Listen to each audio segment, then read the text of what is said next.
Part 2 of the rant, and Glenn is going to be missing the opportunity to talk about his bête noire, Glenn Schofield. I'm sure he'll give it a spray when he returns on Friday and Monday, and then the Friday after that, then the Monday after that, and whatever. But it's our task, Daniel, to actually discuss what happened with the Glenn Schofield case of Up and Rolling on Easter Monday at Canterbury. I wasn't there at the time, but obviously was very quickly pointed to the ride, and there's been a lot of discussion about it since. What do you make of the stewards' inquiry? It was interesting. I mean, I think the stewards did a great thing publishing that video they published with the commentary. I think it ran Well, they needed to, didn't they? Yeah, well, really? Definitely. I mean, it's been a long time since there's been so much public interest in a ride like that. And they showed all the stewards' footage. I still don't know why we can't get that footage on a regular basis. Well, we can. It's just that once upon a time, you used to have to pay for videos. Yes. So, you know, back when you were very small, Daniel, we were paying like $50 to $70 for a race tape, VHS. Yeah, I used to pay that. They get delivered. There you go. So he is old enough to know it. Yeah. And you would get those particular bits of footage. Yeah.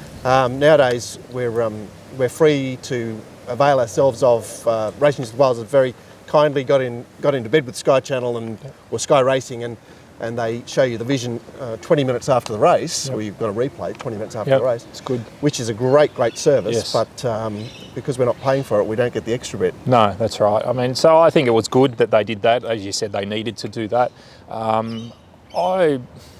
I thought they explained it pretty well. I thought when you looked at the footage, you could see what they were saying there, that, you know, a run had established here and he sort of stuck his, headed in that direction, and then it closed. I think perhaps the biggest saving thing was the way the track was playing on the day and using that. That saved him completely, yes, didn't definitely. it? Like the fact that it's very hard to dispute that, yeah. Yeah, well, it's a terrific excuse anyway, because he needed to justify why he kept poking up there on the inside, and the fact that the first 5 winners had raced on the rails was going to save him in the end. Yeah, I think it's one of those things that I guess the stewards need to be completely satisfied before you rub someone out for something like that, and there was probably enough doubt there, certainly when you looked at the footage. So I don't have an opinion one way or the other about what the actual truth is, but I think looking at what the stewards saw and all the circumstances, I thought it's unsatisfying for the crowd, the mob baying for blood. Isn't it? Definitely, and there was very, very, very strong reactions, and even after the decision was announced, there's always an argument that if you're on the best horse like that horse was, and you don't need to ride so cute. But at the same time, jockeys have to make split-second decisions. So I'm a little bit in the middle. I thought what the stewards showed, provided enough evidence to why they made their decision. You could probably debate all day whether it was the right one or not. Yeah, but at least they made their case, and you could see their case, you could understand their case. Whether you accepted it or not was another matter. That's the point, yeah. But look, it was... I tell you what, I'm looking forward to seeing more of this stuff, because Absolutely. the fact that they actually walked us through the decision as soon as the decision was made was compelling viewing, actually. Yeah, it was. It was a terrific initiative by the stewards. I think they, as you said, felt obliged because there was so much interest and so much public comment in the inquiry, and I guess that's the thing with social media these days. It gives a platform for all that to happen. If that was 10 years ago, then there's no swelling of public sort of backlash, just racetrack talk or people talking amongst themselves. But when you get that social media platform, you can really see a swell of discontent sort of build, and stewards as representatives protecting the interest of the punters and the other stakeholders are almost obliged to act in that way. And use the platform for good. It's because obviously, as you say, that's a very good point. The swelling of opinion is social media based, and so use social media to actually present the other side. Yeah, absolutely. And I think, whether you agree with it or not, I think people should respect that the stewards did that and they sort of made their case. It's probably a little bit easy for me to say because I didn't back the horse on the day, but we've got to try and keep it. It's just one race, keep it in a little bit of perspective. I guess if there was sort of something to it, I guess Glenn's probably now under a bit of notice that stewards will be watching sort of closely, I suppose. Yeah, it's one of those burden of proof situations where, once he's made that case, they know he's going to get off on appeal. Yes. That's the other thing as well. and they hate being wrong. Yes. So the small amount of satisfaction you can get by actually rubbing him out is just going to be overturned. Yeah. This is an interesting email from Ben Metcalf. He said, "Is the price that's built around the race map overdone? It seems the big teams are taking positions 10 minutes out from start time. I've taken a different view and built another set of prices. If the speed is slow or fast, pace doesn't happen, whatever. Results are so far encouraging with huge overlays." Well done, Ben. What's your opinion on the price point with so many people inputting the map into their final markets? Yeah, it's an interesting. I've always sort of been one with my guiding principles that I try not to form general beliefs unless it's something I can test and interrogate with some data and sort of hard facts behind it. I think the best that I can sort of do that with issues like bias and maps and things like that. I don't think that it's sort of overvalued at this stage, but that's not to say on a particular day in particular races that there's not an overreaction. I think it's something, as Ben's done there, made his sort of own judgments and thought that, well, maybe they've gone too far, I'm going to take the alternative view because the price is worthwhile, and that's really what it comes down to. It's not necessarily about the most likely winner, but it's where you think the biggest edge is. So I wouldn't dismiss that as an idea, but at the same time, I wouldn't necessarily sort of fully subscribe to it at this stage. Yeah. I think it's also a situation where you've got to be quite conscientious, and I must say I slipped up on Saturday. I was looking at Allergic as a bet in the race, and was quibbling over the fact that he was sort of sub $5, and I just failed to pay attention in the last few minutes, and watch him get out to $6 plus, and in fact the starting price was quite unrepresentative of his price at starting time, $4.60. It was plenty of $6 and a little bit of $6.50, and Betfair was in excess of that.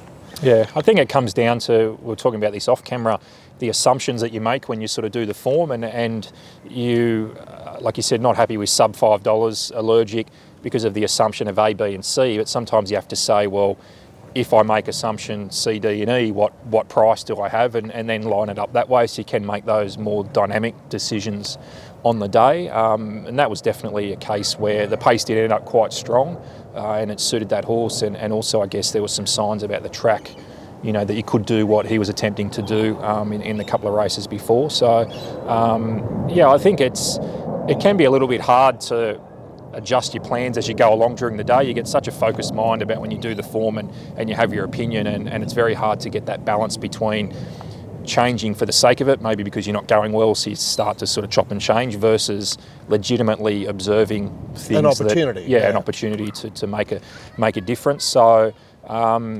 again, you do need to be on the lookout for those opportunities, but you just need to, I think, rigorously sort of question yourself and make sure you're changing for the right reasons, and that there's actual evidence to support what you're sort of trying to do, rather than changing because you may be chasing or sort of desperately looking for something different to turn your fortunes around on the day. That's a very, very significant point there. Anyway, Ben, keep us in the loop there, and let us know how that's going.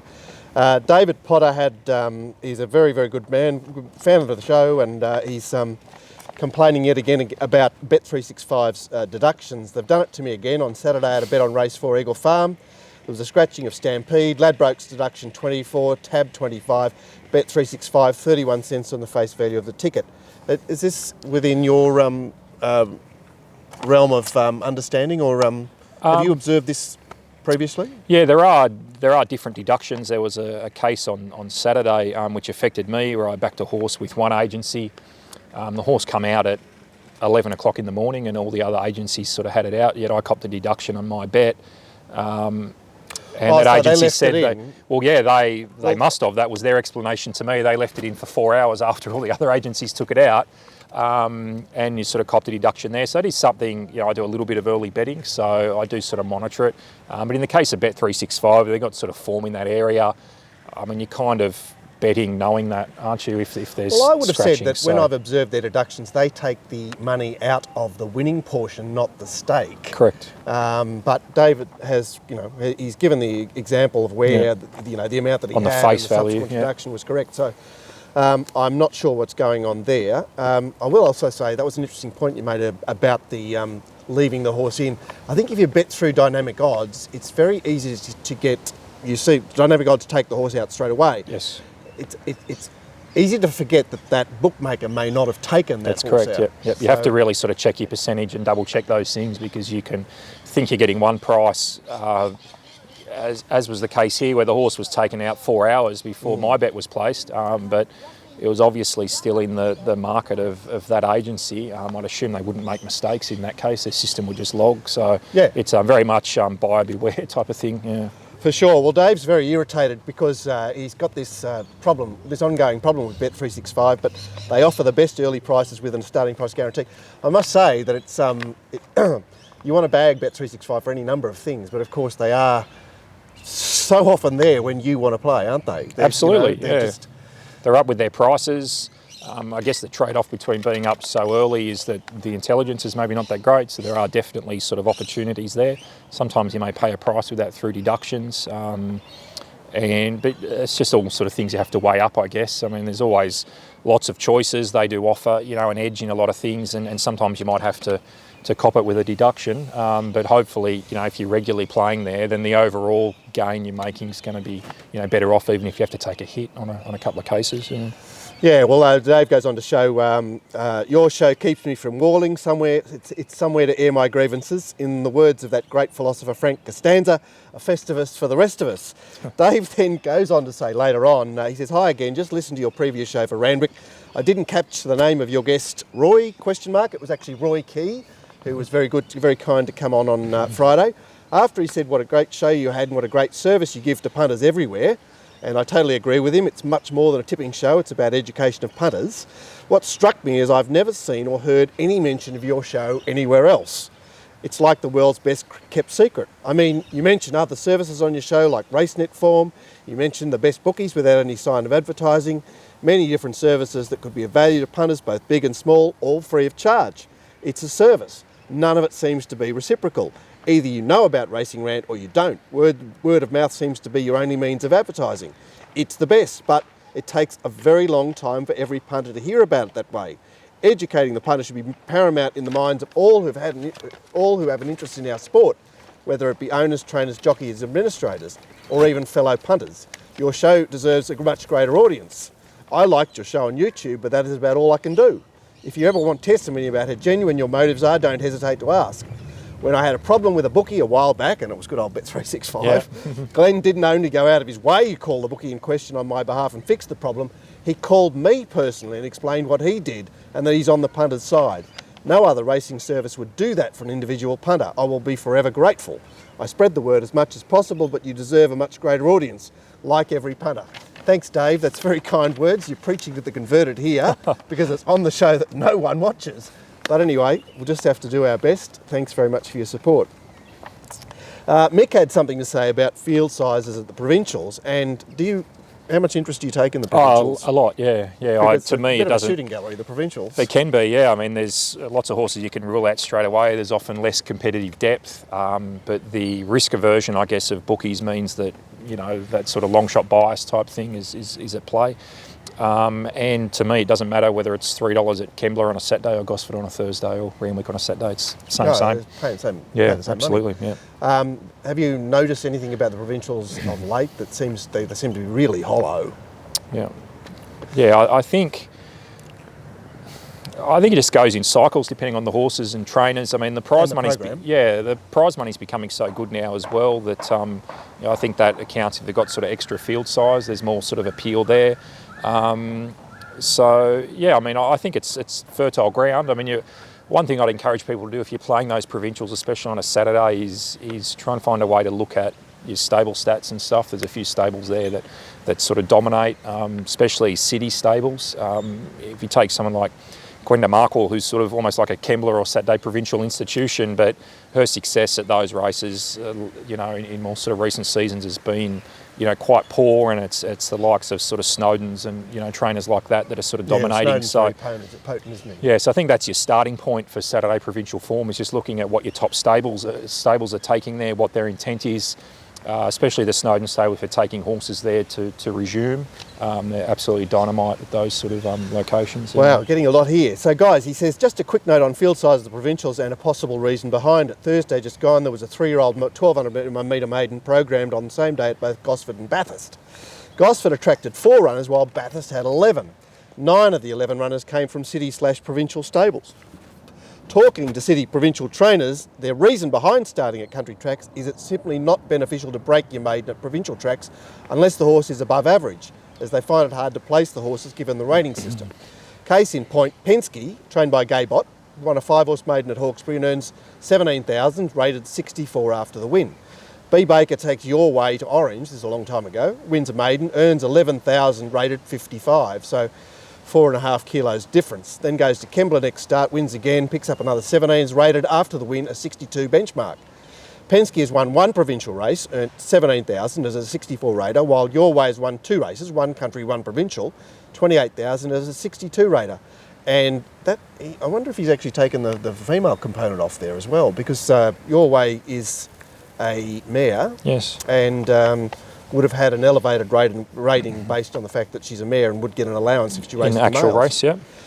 As the Bob's money is the same for provincial and country at 5,000, it's even a bigger incentive for Bob's qualified horses to break the maiden in the bush first. If they're both Bob's qualified, it would be 21,800 and a rating of 64 for Penske versus 38,000 and 62 for Your Way. Cheers, Mick. Interesting point. Very good point. What do you make of the rating system and how they handle it? I don't think it really works. I mean, if you look at since they brought the system in, if you sort of do research about the competitive, structure of races and those horses sort of coming through, it's not really achieving the goals that they set out to do.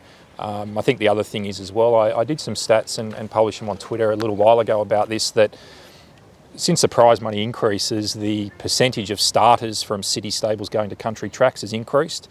And also the percentage of races won has also increased disproportionately to the number of starters. So basically, they're starting more horses and they're winning more races again on top of that. So they're rating it. Yeah, basically the city trainers are rating that the country races, especially places like Goulburn, which has such a great track. Places within a certain umbrella. Like Obviously, close enough to town.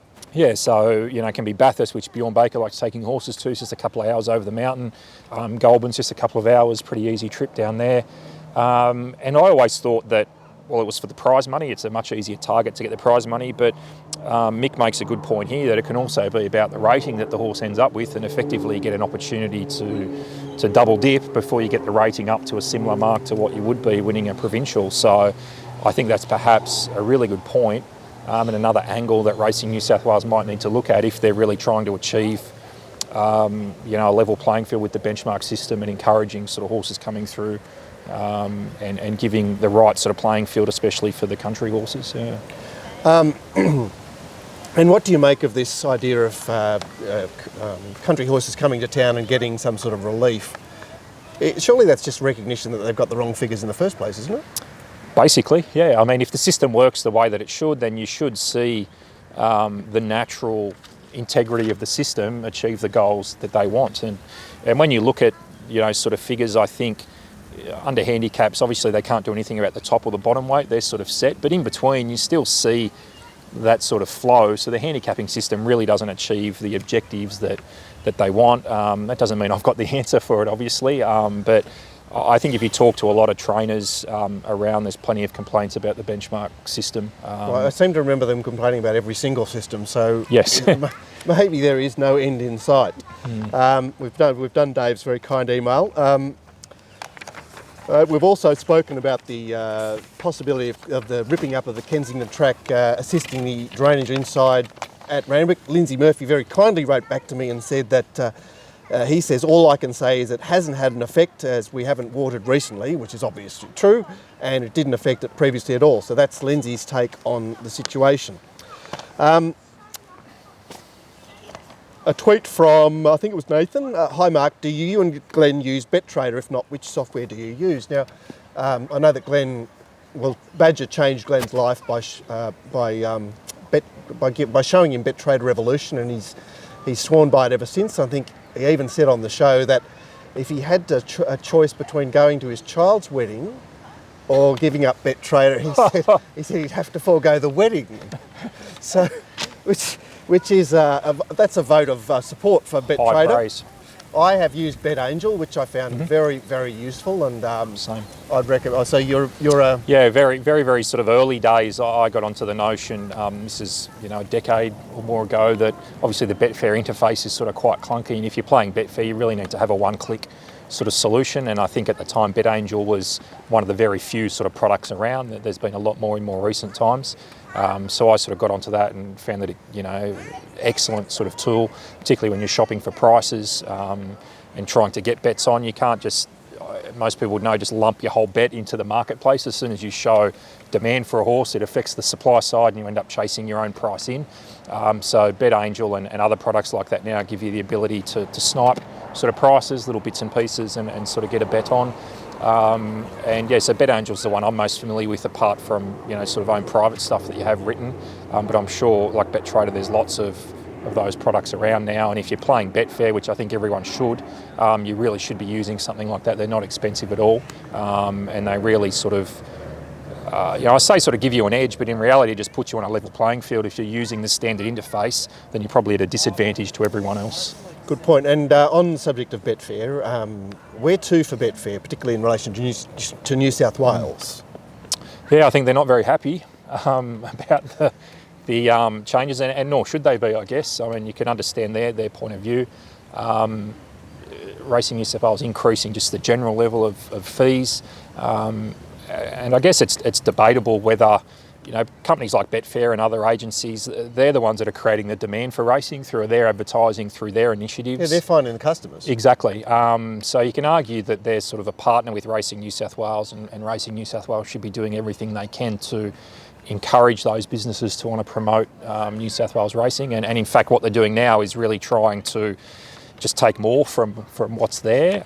So it's an interesting debate, well above what I think about most days as a punter. But yeah, it's interesting. I know that they're obviously not happy about it, and they'll naturally internally be sort of questioning how much time and effort they want to put into promoting New South Wales racing, all the content they offer on their hub and things like that. Yes, which you've been a major contributor to. So if you want to read a lot of Daniel's stuff, you'll find him on the Betfair hub. Very, very intelligent and well-written articles there. Racing New South Wales, surely they just think, well, this is a goose that we just have to keep going to collect the eggs, because isn't it so? Until they hit the wall, they just won't realise that they're doing something that's driving these businesses or making these businesses well, in the case of Betfair, definitely unprofitable.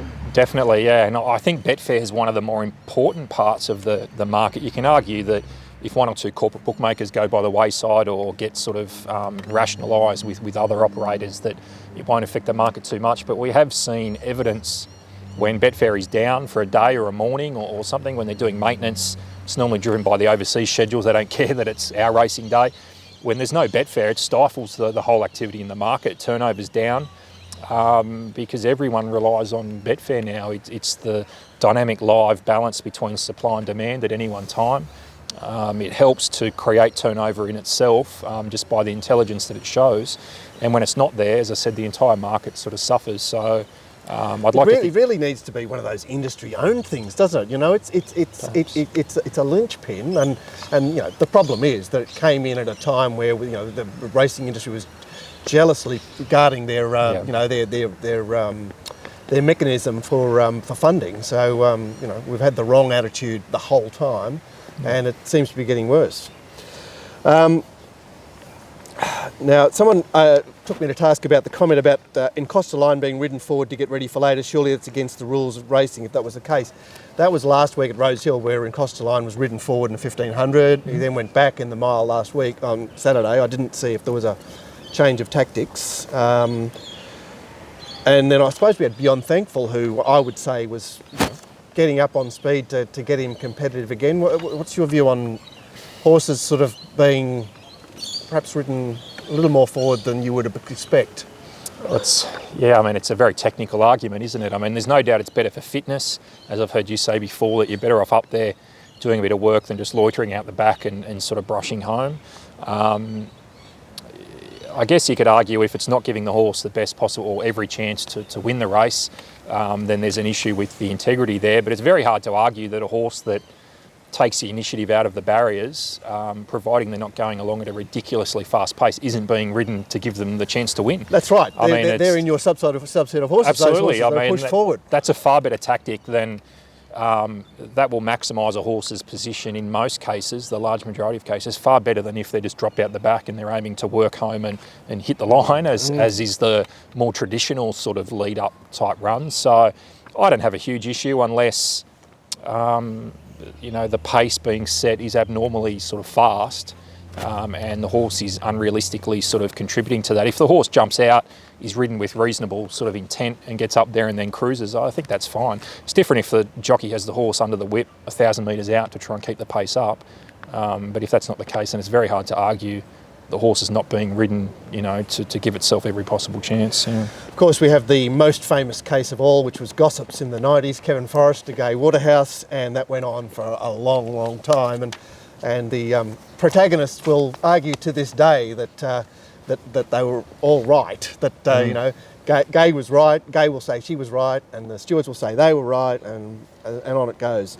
Apparently someone tweeted a photo of a horse in the mounting yard at Gosford last Thursday doing four laps while it was missing a shoe, and then cars got cast in the barriers and scratched. Stewards not watching. That was an interesting tweet. Someone else tweeted that Good Tim Clark, or Good Tim, might be a thing now. He does seem to be at the peak of his powers, T. Clark. Can you see anything in there that, can you analyse that particular aspect of? Yeah, I think he's definitely riding well. I mean, I think he's always, had the potential to be sort of among the top jockeys. And I think with a lot of these riders, that applies to a lot of riders, and so much comes down to opportunity. And sometimes it can be subtle changes. I was talking to one jockey recently and asked sort of, what the difference was with his sort of increased form. And he said, I don't know, but I've started doing different physical sort of training and things like that. So there can be all sorts of changes that jockeys make that help to sort of take them to a new level. So I don't know if Tim's, done any of that, or whether he's just getting better opportunities, or sort of what it might be. But I think there's a lot of jockeys that, have the level of talent to be up there with the top riders, but they don't get, the necessary sort of opportunity. And I know Glenn's a big fan of identifying those sort of riders.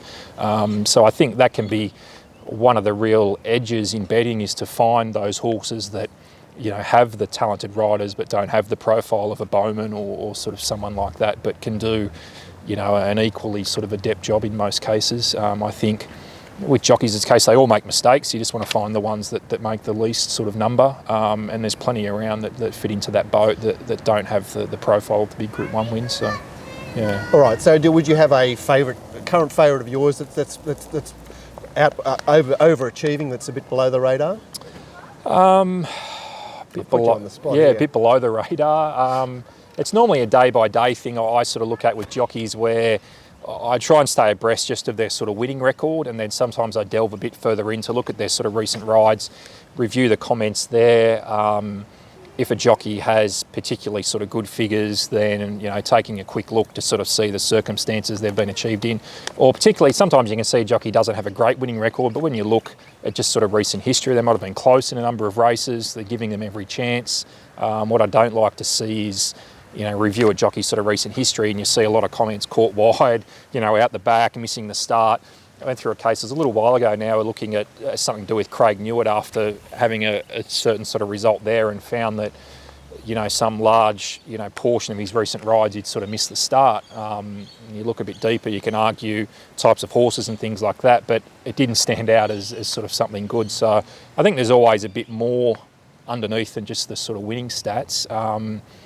But I think Adam Hieronymus is a good rider. I think Josh Parr, when he's riding well, I think there's a whole sort of group of them. I don't... so that you can trust, and they're not that fashionable. No, that's right. But I think at the moment, it's very sort of mainstream, but Hugh Bowman's riding phenomenally well, whether he's motivated to win the Jockey Premiership. He's got to run down Brenton there. But I think he's riding especially well at the moment. Do you think there's an Achilles heel there with Huey? I speak perhaps of last Wednesday at Canterbury, where he doesn't seem to be able to ride inside tracks particularly well. You know, he likes to be, he likes to position horses one out, one back. He likes to come around them. He doesn't, you know, he's not a... Yeah, possibly. I think that's why I always noted his record at Wyong's especially good, Hugh Bowen, and that's because it sort of suits, especially when the rail's true there, that sort of style of being one out and one or two back and just sort of looping with the momentum. See, I've never really looked at him on the sort of inside riders there. But I do find, whether it's coincidence or not, just from my observations, that he can, you know, appear more determined or interested sometimes than other times, I guess. Perhaps that's reading too much into it. Yeah, I'd sort of describe it as hungry, you know. Yeah, like sometimes he's like hungry for the win, and other times he's obviously got a full tummy. Yeah, at the moment he seems sort of very motivated, and that's not to say there's anything wrong with that. I mean, all jockeys are sort of human. They go through, you know, peaks and troughs of form and whatever else it might be. But yeah, I think jockeys are certainly important, but I think it goes far beyond just your mainstream high-profile sort of riders. I think you need to look a bit deeper, and you can find some good edges there in sort of trusting jockeys that are less fashionable but have proven themselves sort of capable of getting the job done, especially in town, those guys that have a good record in town. Yeah. All right, well, we started with a bad track and we'll finish with what seems to be a good track at the moment. What's your opinion on the Broadmeadow Mark II? Seems to be racing really well, doesn't it? I mean, you see, you know, horses are able to lead, sort of stay closer to the inside. Sometimes they shift a bit off the fence. They seem to have done a really good job there, which is a bit out of the norm compared to a lot of tracks that have been done up. Perhaps it's too early to tell because it's only we're only a couple of months. We're only three months into it, but and you know, we've gone the early crow about a few tracks. We have. Winter will probably be the big test there, as they, you know, when there's no sun to dry out the track, and they get the dew and maybe some little bit of rain will get through winter. It'll be interesting to see how it plays when it does get genuinely wet. But yeah, I must admit, I like betting there. Had a couple of results there on Saturday. So it is the New South Wales Eagle Farm, or was, as in, you know, the shape configuration wise. So Alan Hardy's, who's a big fan of the show, and I'm not sure if he's on the board at Newcastle, but he's certainly very active as far as the NJC is concerned. He wrote down to say that if Eagle Farm can't hold the Stradbroke and Brisbane Cup in June, tell them Broadmeadow is available. There's an idea. Indeed, it'll be a lot closer to home. All right, Daniel. Well, I've taken up a lot of your time, and pleasure. Good fun. And you've got plenty more to give. I tell you what, you're a guest and a half, so it's been fabulous having you on the show. Thanks, I've enjoyed it. It's a good show, I think, that you have. And the earlier email you said, you know, he's right that, you know, platforms like this that have so much to offer really deserve sort of more exposure. The challenge is sort of getting that off your own bat, because there's not a lot of, you know, help from the industry at large to promote these sort of type of things. That really comes down to individuals sort of trying to do it. All right, thanks so much. Pleasure. Fantastic. Good fun.